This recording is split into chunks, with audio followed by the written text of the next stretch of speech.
Hi everyone, welcome back to our channel. In this guide, I will be showing you guys how to cancel stock upload on Instagram, whether it's photo, video or story.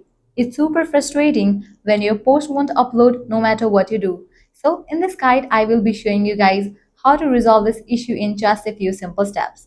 So without any further ado, let's dive in. Launch your Instagram app, head over to your profile page.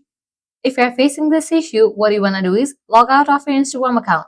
For that, click on three bars given at the top right corner. Scroll all the way down. Click on the option of logout. In the case you are unable to log out, what you have to do is completely delete Instagram app from your device and reinstall it. For that, press and hold on the Instagram app. Click on remove app. Click on delete app. Click on delete. Once you delete the app, launch your Play Store or App Store. Search for the app Instagram. After app appears, install it. By following this solution, your problem will be resolved. So this way you can easily cancel stock upload on Instagram. I hope you guys found this video helpful. If you did, make sure to like, share and subscribe to our channel. Also, if you have got any issues, you can comment down below.